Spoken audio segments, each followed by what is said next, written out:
விஜய்க்கு பறக்கும் சம்மன், கைது செய்ய சிபிஐ தீவிரம்.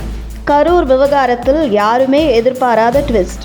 கடந்த செப்டம்பர் 27 கரூரில் நடைபெற்ற தாவேக கட்சியில் விஜயின் மக்கள் சந்திப்பு நிகழ்வில் ஏற்பட்ட கூட்ட நெரிசலில் சிக்கி சுமார் 41 பேர் உயிரிழந்த சம்பவம் நாட்டையே உலுக்கியது.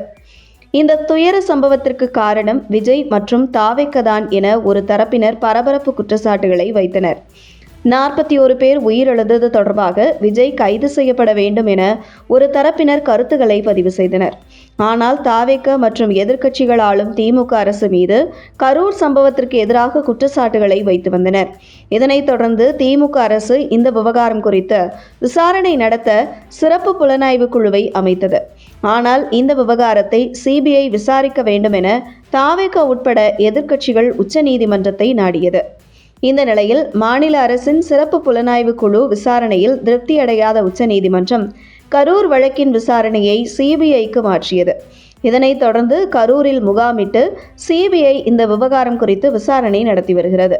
மேலும் டெல்லியில் உள்ள சிபிஐ தலைமை அலுவலகத்தில் தாவேக பொதுச் செயலாளர் புஷி ஆனந்த், தேர்தல் பணி மேலாண்மை செயலாளர் ஆதவ் அர்ஜுனா, இணை பொதுச் செயலாளர் CTR நிர்மல்குமார் மற்றும் கரூர் மாவட்ட நிர்வாகிகளுக்கு சம்மன் அனுப்பி விசாரணைக்கு ஆஜராக வலியுறுத்தி இருந்தது சிபிஐ. இதனைத் தொடர்ந்து டெல்லியில் உள்ள சிபிஐ அதிகாரிகள் முன்னிலையில் ஆஜரான தாவேக நிர்வாகிகளிடம் விசாரணை அதிகாரி சுனில்குமார் தலைமையிலான குழு சுமார் 5 மணி நேரத்திற்கும் மேலாக இந்த விசாரணையை தொடர்ந்து நடத்தியிருக்கிறது. கரூரில் பொதுக்கூட்டம் நடத்த எப்போது அனுமதி கோரப்பட்டது, எவ்வளவு பேர் கூட அனுமதி வழங்கப்பட்டது, திட்டமிடப்பட்ட நேரத்தை விட விஜயின் வருகையில் தாமதம் ஏற்பட்டதா, அதற்காக தொண்டர்களை 4 மணி நேரத்திற்கும் மேலாக காத்திருக்க வைத்தது ஏன் என பல்வேறு கிடுக்குப்பிடி கேள்விகளை அதிகாரிகள் முன்வைத்துள்ளனர். கூட்டத்தை கட்டுப்படுத்த தாவேக தரப்பில் செய்யப்பட்ட தன்னார்வலர் ஏற்பாடுகள் மற்றும் காவல்துறை வழங்கிய கட்டுப்பாடுகள் முறையாக பின்பற்றப்பட்டதா என்பது குறித்தும் கேள்விகள் எழுப்பப்பட்டிருக்கிறது.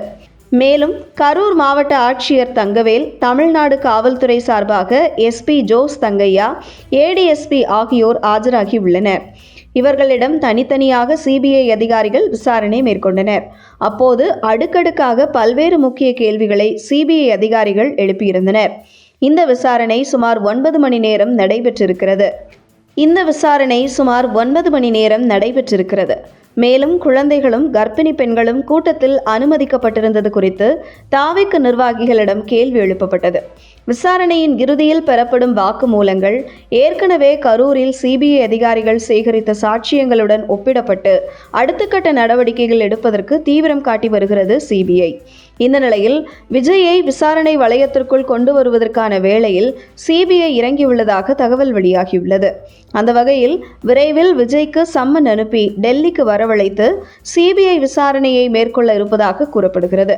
மேலும் இந்த விவகாரத்தில் கைது நடவடிக்கையையும் சிபிஐ மேற்கொள்ள இருப்பதாக தகவல் வெளியாகியுள்ளது.